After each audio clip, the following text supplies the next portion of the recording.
moved, whereas, of course, the world has moved. You know, we're surrounded by technology here in this studio. There's emerging quantum technologies now, and yet we're not kind of teaching children what the fruits of physics are. So the fact that they're on their phone, they've got GPS, they've got access to the internet, it's all physics, and yet we're not telling them this, and we're not making it real. Do they not need to know that 19th century physics, all of the breakthroughs there, I mean serious breakthroughs, and early 20th century, do they not need to know that before they can move on to? Certainly not all of it, no. I mean, some of the GCSE syllabus at the moment, things like black body radiation, which is taught from a classical wave picture, and it's actually completely wrong. I mean, according to a classical wave picture, not only are we kind of giving out a nice warm bath of infrared radiation, but we're also zapping one another with X-rays and gamma rays and horrible things. And actually that was one of the motivations for quantum mechanics to be developed. So that's what we should be teaching them, that actually it's quantum mechanics and the particle photon picture of light that you need to understand things like that. So they're sort of learning what's wrong before they go to the next stage. Absolutely. To learn why it's wrong.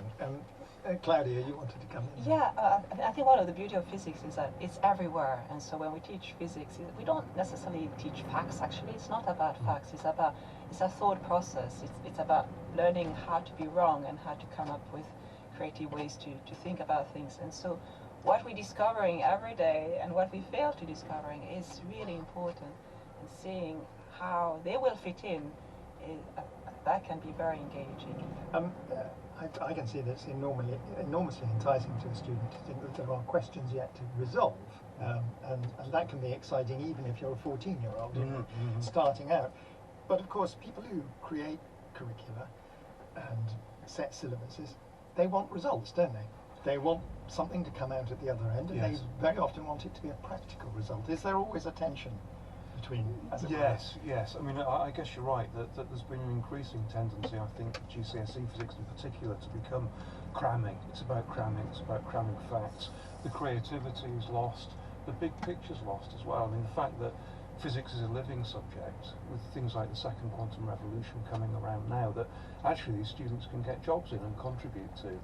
That kind of broad picture is lost. We're not kind of enticing students to do physics, we're examining the heck out of them. I think that is a really dangerous thing to do. And do the figures reflect that? They do.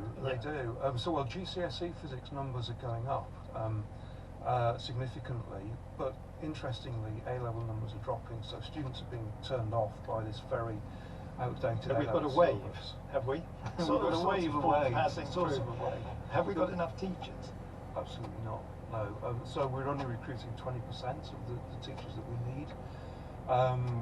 There's something like 12% of state schools don't have a dedicated physics teacher, 400 schools that is.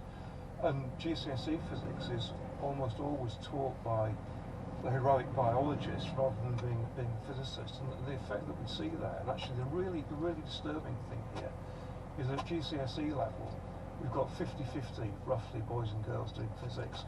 If you look at who takes that onto A level, it's 2% of girls and 8% of boys. So this syllabus is locking in gender inequality and locking girls out of tech. No, Lisa and Claudia, this occurs in both of your books, the sort of difficulty of being a woman in science. I think it is still married to this old, outdated kind of view. I'm calling it like scientific dinosaurs, that some people still think women don't have a space in science, or maybe have not as much of a space in science, but at the forefront of scientific discovery, you need as many diverse ideas and backgrounds as you can get, because that is where you don't have any answers, where you cannot go back to formulas, where you cannot fall back to 19th century physics per se. You need to build on it. But you were asking about, the people who listen right now, like a 14-year-old, a 15-year-old. We have thousands of new worlds that we just discovered circling other stars. We need help, people. And we need help from biology, chemistry, physics, astronomy, people working together, people who like to work together, who want to be creative, who want to solve the mystery of the cosmos with us.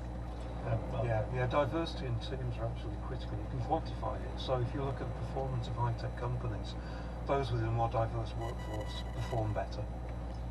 So it's as simple as that, really. We absolutely have to embrace everyone's thoughts. At the University of Nottingham, you're doing a lot of this work with companies, and Yes. we were talking about quantum 2 technologies. Yes.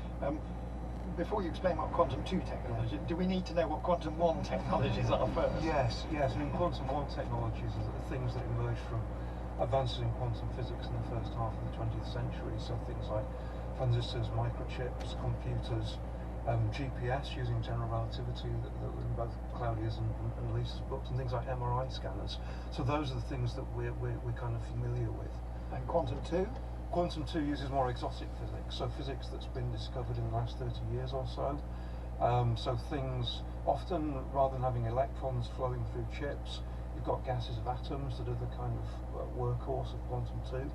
They can either be hot gases, so gases heated to 150 degrees or so, or gases that are cooled to within a few billionths of a degree of absolute zero. There, millions of atoms can lose their individual particle-like identity and act like a massive quantum wave, so a millimetre scale wave. So it really drags quantum physics from the traditional atomically small to something that you can see with the naked eye, which is quite remarkable actually, when you see this giant quantum wave. I think most listeners will have heard of quantum computing and know Yes. that. What other fields are these quantum 2 technologies going into? Yes, so we're within the UK quantum technology hub for sensing and timing, developing all sorts of sensors. So sensors of magnetic field, sensors of gravity, for looking underground, seeing whether there's water in our planet or in exoplanets maybe. Also looking at navigation, so that can we navigate and know where we are with high accuracy without using GPS, without recourse to satellites, and therefore in a jam-proof way that would also work underground. Magnetic sensors is something that we're developing applications for in Nottingham, so in particular brain So scanners. medical scanning. Medical scanners, yeah. The interferometers, which are used to detect gravitational waves, are some of these things connected, or is it just the physics that connects them? I mean, do those have any, as it were, Earth-world applications beyond looking for gravity waves? So you can on Earth that would be difficult because you really need to time out everything else. But there are searches out there to understand through the detection of gravitational waves whether we can have searches for exoplanet, for instance, so we can have other searches not only just to test the nature of gravity, but actually to understand the nature of other stars, to understand all sorts of things in nature. Presumably then, to detect other planets, you would need to take it up by, because detecting a gravitational wave, you need 2 huge stars circulating, much bigger than the Sun, which can't, as I understood it, generate much of a gravitational wave. Also, anything generates gravitational waves. Okay. You generate gravitational waves, just But not big enough to detect. not big enough to be detected. And so is there any prospect of the detectors getting more sensitive? Oh, absolutely. There's so many missions out there. Some of them have already been agreed, some of them are on the pipeline, and all sorts of different detectors to detect gravitational waves, all sorts of colors in the future. I wanted to ask you, finally, all of you, really, we've been talking about these ideas, which are on the very cusp of what we know and kind of conceptualize. Discoveries are happening at a rapid rate, but the human life is short. Is there something that you really want to be around for? A discovery that you really, really don't want to miss? Mark, do you have a candidate? Yeah, I'd like to see the brain scanners being developed by spin-out circummagnetics being miniaturized enough so that you can carry it around, so you've got personalized medicine. So for example, the scanner will figure out what's going on in your brain as your brain operates, and I mean, you've started control this, haven't you? You've got medications these to wearable deliver it. brain scanners instead of a giant machine that you just have to stick your head into. So now we've started to be able to scan an image, the brain function of people that are interacting. So for example, can you figure out what is going on with people with autism? I'd like to see those scanners miniaturized. I'd love to see them on an alien. Okay, so you're waiting for miniaturization and practice. Claudia, what are you? Oh, so we know that 95% of the universe is made of stuff we don't know about, and so I would love to to start understanding better what is the rest of the universe. So you don't have a specific question? So I like to know what dark matter is. I like in the next breakthrough to actually detect dark matter. That would be amazing. Just quickly, Lisa, because we're running Science out of of time. life. Science of life with thousands of new worlds on our doorsteps and the first instruments to be able to do that. I want to figure out which one. Well, you never know. Science. You never know. Dimethyl sulfite might I'd might like turn up. I'd like to like something a little more tangible. All right. Okay. Thank you to all of my guests. Mark Fromhold, Head of Physics at the University of Nottingham. Claudia de Rams, The Beauty of Falling, The Life and Pursuit of Gravity, and Lisa Koltneger's Alien Earths are both out now. And Alien Earths is Radio 4's Book of the Week, starting today at 11:45. Many thanks to today's studio engineer, Bob Nettles. Next week, Adam Rutherford celebrates May Day. But for now, thank you and goodbye. Thank you, Tom. Start the Week was presented by Tom Sutcliffe and produced by Katie Hickman. And as Tom just mentioned, Alien Earths by Lisa Kaltenegger is indeed our Book of the Week. It begins today at 11:45. Now, someone who wants to improve life here on this planet is stopping by Cafe Hope next this morning. We'll be meeting the barrister who's sharing his legal knowledge with others to help combat pollution. That's just after a word about another book, our new book at bedtime, which begins tonight.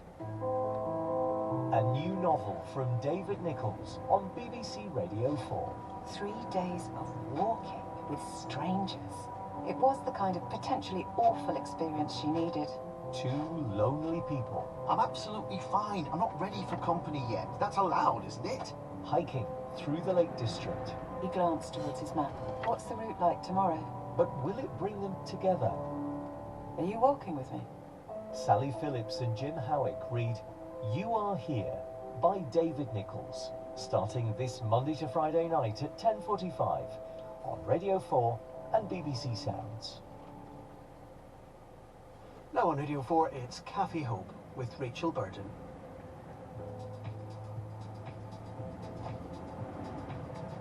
Welcome back to our cafe, a virtual meeting place for friends and neighbours to stop by and tell us a bit about what's happening in their lives. But my customers are a bit different. They're a pretty special bunch of people who've all done something remarkable and helped transform the lives of those around them. And we call it hope because, well, a bit like this place, not everything runs smoothly. But there is this wave of optimism that we can make a difference, however small. Where there's tea and cake, there's hope. That's my motto anyway. So we've steamed the milk, the scones are in, and there's a man about to come in the door wearing a large pair of waders. Hi, Paul. Come in. Why don't you leave those by the door there? And look, put your feet up here by the electric heater. Just leave space for the cat or she won't be happy. So, Paul Powsland, how are you? I'm good, thank you. How are you? What can I get for you? I think at this stage of the game, a cup of tea. Tea is fine. We've got endless tea, whatever tea you would like. Now, Paul, you spend a lot of time knee-deep in water. So, I just want to know how you would describe yourself. Is it barrister first and environment activist second, or is it the other way around? I wouldn't even describe it as environmental activist, maybe nature guardian. That feels like the most important part of my life and what I do. But being a barrister is an important component of that, I suppose. Nature guardian, what does that mean then? Someone who loves nature and cares for it and acts in its interests, I suppose, in the broadest sense. And I think there is a growing movement of people who see themselves as that. And they are very important in confronting the scale of the destruction of nature and the environment that we see in the UK. Did you always have that love of nature, growing up as a child? I have memories when I was quite a young child, maybe like 8, 9 years old. I would just go walking by myself in the countryside, quite a long way, like for miles, and finding rivers and just sitting by them and playing by them and being near them. So I think I always have been drawn to nature, and particularly water, but it's something that definitely went away and came back into prominence in my life. So you say you fell back in love with nature. What was the moment? I saw in the back of the paper there was this picture of this blue turquoise sea bay, and I was really shocked that that would be in England, somewhere so beautiful. And I found out where it was, Lulworth Cove. Spent a few days just camping by the sea by myself, having never done that before. And other key moments, I think, was probably getting the boat which I got 12 years ago, and which I really got because it was a cheap, interesting way to live rather than just renting a flat in London. But it is a constant immersion in nature and puts you so much closer to the natural world that without realizing it, you're every day gaining a deeper understanding and therefore I would say love for the nature that surrounds you. What was the point then that tipped you from being someone who was rediscovering and loving nature into someone who then felt like you had almost a calling to use your skills and your knowledge to improve the environment around you? Having moved around on the boat every 2 weeks for 5 years, I kind of wanted to put roots down and start actually actively caring for a specific place. So I literally looked at a map of rivers in London and were like, where are there rivers that no one is either looking after or caring for? And the one that really struck out to me was the Roding in London, running through areas of some deprivation and poverty, and also where the industrialisation of the city really meets the kind of wildness of the outer edges of the city, leading to places that are surprisingly wild but also really uncared for and that need love, I guess. So I moved there, and being the first person ever to live on the upper part of the river, moored there and just like, okay, what needs doing? Okay, there's some rubbish here, I guess I'll start like clearing that up. So I started a Facebook group called Friends of the River Roding. It was just like sort of me and 20 mates at first, and now it's got 2,500 people in it. Started doing volunteer days. The first one was just me, picking some mattresses out of the river. The second one was me and another boater who lives further down the river called Johnny. We just got loads of trolleys out together, and now it's like our volunteer days have anywhere between sort of 25 to 50 people on them. And how did that progress into you starting Lawyers for Nature? So that was one of the things that really connected me to nature in my practical work on the river. But the other thing that happened was realising how much I love trees, so it's not just all about water, and wanting to use my legal skills to protect them. So I posted on a Facebook group for people who love trees, saying, is there any group for lawyers to give their time for free to help protect trees? And there wasn't, which was kind of surprising in some ways.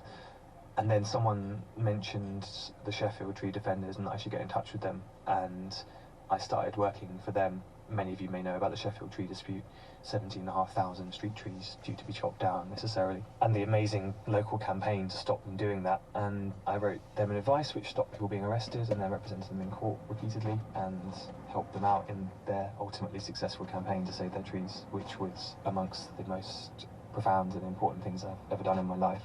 So how have you then used your legal knowledge to really boost your ability, I suppose, to protect nature? I never describe myself as an environmental lawyer. I haven't actually trained in that or studied in it specifically. I use whatever law is available to protect nature in whatever way I can, and sometimes that's protecting the protectors. So, for instance, in Wellingborough, a group of residents messaged and their trees were due to be chopped down, and they wanted advice about a planning issue, but then it went into aggravated trespass because the police were threatening to arrest people for aggravated trespass if they stood under the trees. But the key thing was, if the felling of the trees was unlawful, then you couldn't arrest for aggravated trespass. So there's a mixture of sort of environmental law, planning, criminal law there. And I wrote an advice about it to give to the police. Again, this is where you sort of start blurring the lines of what's a lawyer and what's an environmental activist or a lawyer for nature. So I then travelled up to Wellingborough myself to explain the advice to the police and tell them why it would be unlawful to chop the trees and therefore to arrest protesters for trying to stop the felling. And I decided to climb the tree and occupy it all day to stop it being felled. And the police couldn't remove me because it takes specialist climbing teams. And then I used social media to share my advice, my legal advice with the world and say why what the police were doing were unlawful, which brought worldwide attention to the trees, did media interviews whilst I was in the trees, and then the council agreed to actually meet with the protesters and to reconsider the fate of the trees. I then went the next day in the council office with my suit on in my role as a lawyer rather than as an environmental tree occupier, and explained the position of the local people, and they've now done an incredible campaign to raise tens of thousands of pounds to bring a judicial review, and the trees are still standing. You will know, of course, that not everyone supports this kind of protest because it can be quite disruptive and it takes up police time, and some people might think there are more important fights to be had. And I have to ask, how do you find the time to do your normal day job, which I guess then supports you in doing all this other work? That's a good question. A lot of my work on evenings and weekends is related to the river and those kinds of activism, which are kind of like a form of recreation, I guess. At least it's different, you know, like doing legal work and cross-examining in court is very brain intensive, but then going out and planting trees is quite bodily. So although many people wouldn't see tree planting and rubbish removal and bench building as a recreational break activity, for me it kind of is, even though it's quite also tiring in a different way. Are there times where you think, is it really worth it? Because as much as you can drag out a mattress and drag out a trolley, there's someone further down the river just chucking another one in again. It's pretty relentless, and the rubbish in particular is very disheartening. It's actually really upsetting to see the river that I love being treated in that way, and to feel like a constant effort to try and stop the worst of it. We clean up areas of rubbish in the lower river roading where it turns into Barking Creek, and there's every single type of rubbish coming down the river, rubbish coming up the river, rubbish coming into the river from the side. It's really appalling and hasn't been cleaned for possibly decades. But the first time you do it, like, okay, well, this is a big job, but once we've cleaned it, it'll be fine, right?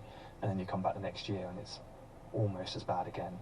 So there are sections of the river where we're removing hundreds of bags of rubbish every year from a 100 or 200 metre stretch of riverside, and that is disheartening.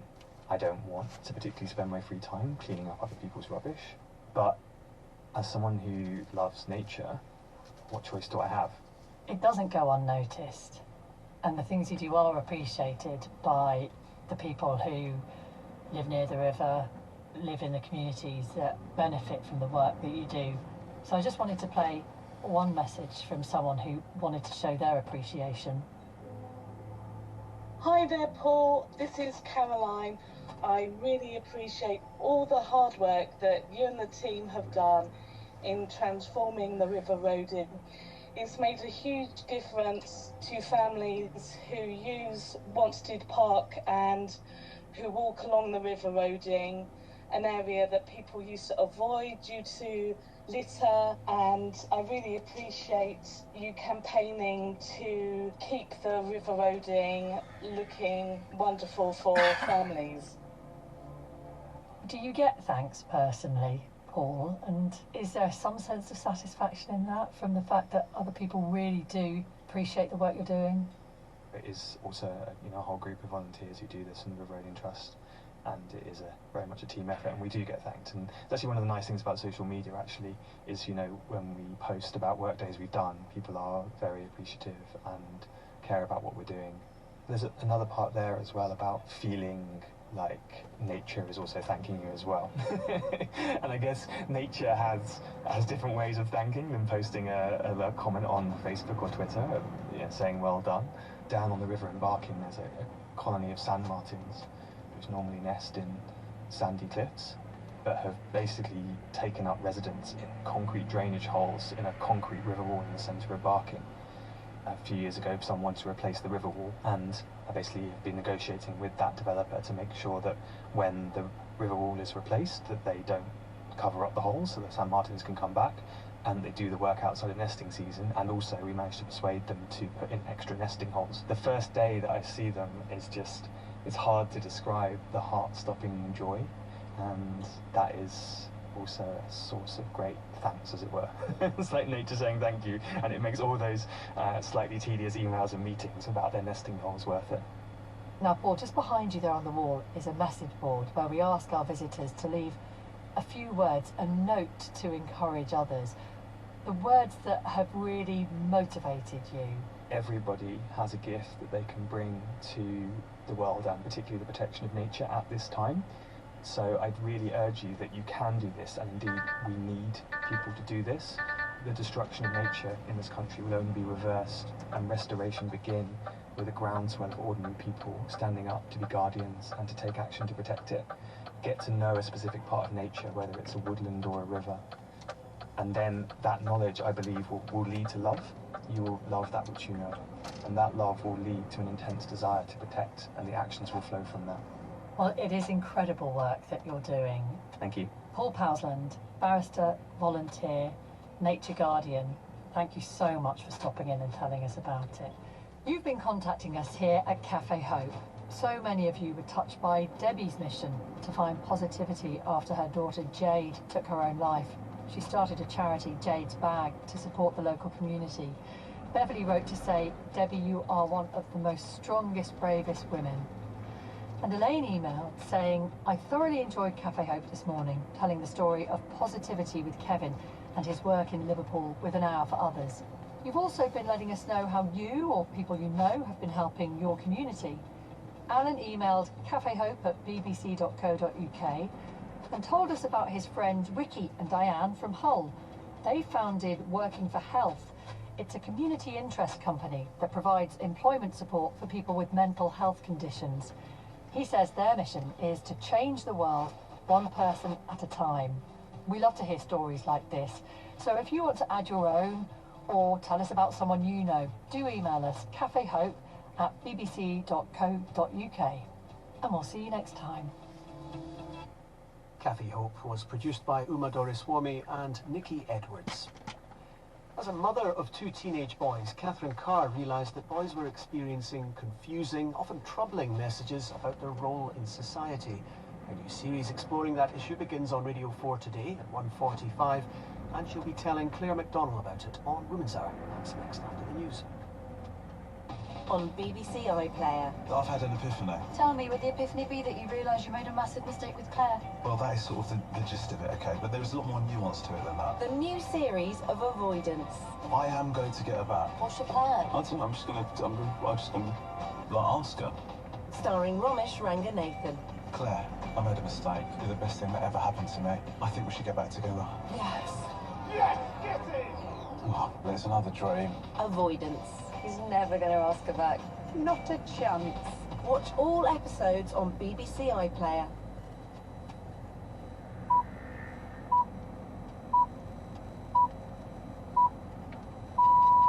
BBC News at 10 o'clock. The BBC understands that Humza Yousaf could resign as Scotland's First Minister today.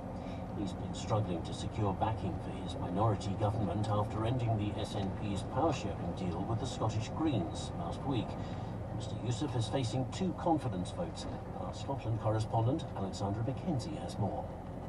This has unravelled so quickly, all since Thursday when Humza Yousaf abruptly ended the SNP's power-sharing agreement with the Scottish Green Party. There was increasing tension between the two parties, especially after a decision by the SNP to drop key climate change targets, and that has had huge implications. MPs will this afternoon debate whether assisted dying should be legalised for people who are terminally ill. More than 200,000 people have signed a petition calling for the change after a campaign by Dame Esther Ranson, who has lung cancer. British and Irish ministers are due to meet in London as a row deepens about the number of asylum seekers travelling from Northern Ireland into the Republic. The Irish government wants to return them, but the UK says that it won't accept them unless it can get a similar agreement with France. A Hamas delegation is due in Egypt later, where it's expected to respond to Israel's latest proposal for a ceasefire and a hostage release deal in Gaza. Hamas reportedly has no major issues with the plan. Meanwhile, parallel negotiations involving the US Secretary of State, Antony Blinken, are taking place in Saudi Arabia. The government is proposing major changes to the way disability benefits work. Ministers believe the main personal independence payments need to be more targeted. The charity Scope says the proposal is a reckless assault on disabled people. And new laws to improve the cybersecurity of internet-connected gadgets around the home have come into force. Products including doorbells and televisions now have to meet minimum standards to help prevent attacks by hackers. BBC News. We head back in time to the origins of Chinese civilization later this morning on Radio 4, today exploring how China found itself dragged into 2 opium wars, a century of humiliation. The invention of China is at 11 o'clock. Now though, it's time for Women's Hour with Claire McDonnell. Hello and welcome to Women's Hour. This morning we will be marking the beginning of the trial of 3 men for the murder of Lyra McKee, the journalist killed in Northern Ireland 5 years ago. Also, if you're a new mum, does the Instagram gloss of being a new parent often projected back at you through accounts that document daily sleep cycles, trips to the supermarket, walks in the park, bear absolutely no relation to the much darker feelings you are experiencing right now? If that is the case, then please do take heart. You are not alone.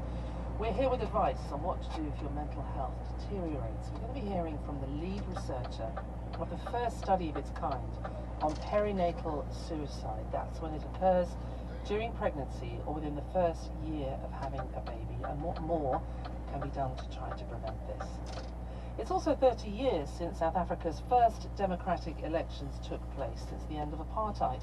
BBC correspondent Nomsa Maseko remembers that day well. As a young girl, she got up at 5 a.m. and crossed the road to the polling station just opposite her house with her mother, where thousands have been queuing through the night.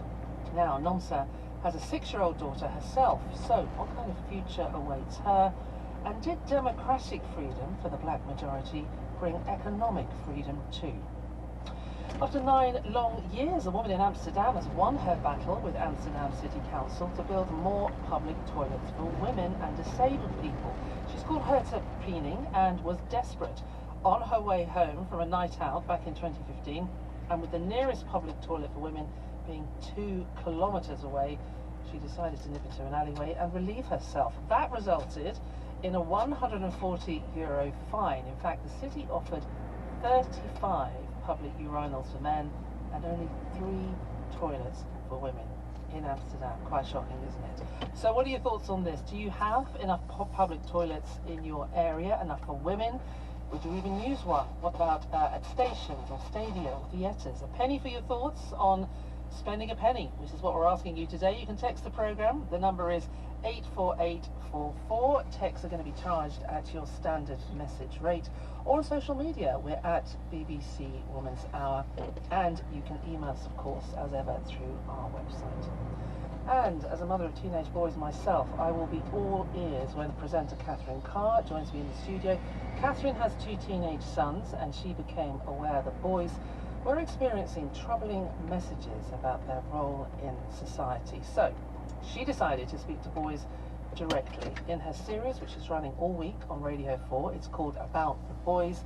You'll hear the voices of teenage boys around the country discussing topics like sex and consent, masculinity, friendship, life online, and education. And Catherine asks what parents and women and girls might learn from these conversations, all on the way here on Woman's Hour. But let's begin with the trial of 3 men charged with the murder of Belfast journalist Lyra McKee. It's due to start later today. Lyra died aged 29 in April 2019 after being hit by a bullet during rioting in Londonderry.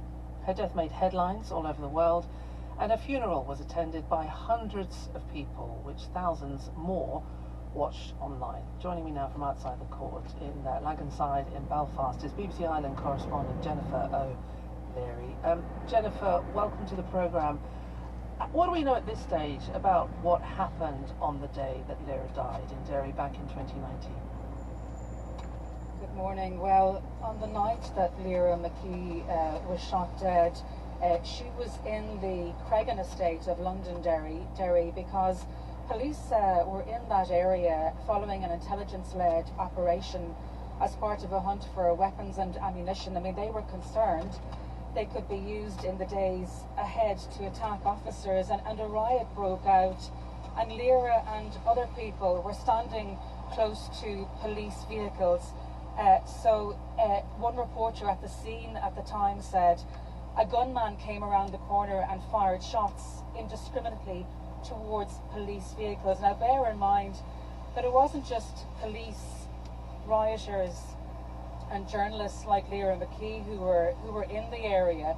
There were a number of families, reporters there said at the time, that had spilled out on the street to see what was happening. So there were young people, there was children on the street, but the bullets that struck and wounded Lyra McKee were aimed at police officers, and she was standing close to a police Land Rover. She was wounded, taken to hospital, where she died a short time later. Now, we're more than 5 years on from the day that she died, and it's taken a long time to get to this point in terms of a murder trial underway because of the extensive police operation and investigation into the events of that night, and also the legal process in Northern Ireland can be slow and can be challenging at times. But like you said, it's getting underway this morning. What do we know about the men charged with her murder, Jennifer? Well, we know that there are 3 men charged with the murder. Another 7 men are set to appear in court here in Belfast, Lightenside's court, later this morning over charges connected to disorder in Derry on the same date. Now, separate to this morning's trial, remember that in the wake, days after the shooting dead of Lyra McKee, who was only 29, was one of Northern Ireland's most promising young journalists. At the time, days after, a statement given to a local paper claimed responsibility. A dissident Republican organisation claimed responsibility for what had happened. Now, just so listeners are clear, dissident Republicans in Northern Ireland are those who did not agree with the Good Friday Belfast peace agreement and sought, as they see it, to continue a violent armed campaign aimed mainly at the moment against police officers and serving Catholic officers of the Police Service of Northern Ireland. You may recall there were quite powerful pictures in the days also after Lyra McKee's shooting, because a political party sought to justify the use of violence. And what happened was a number of friends of Lyra's went to the offices of that political party in Derry, and you might recall that they smeared their hands in red paint and they smeared it on the walls of the political party. Now that is a strong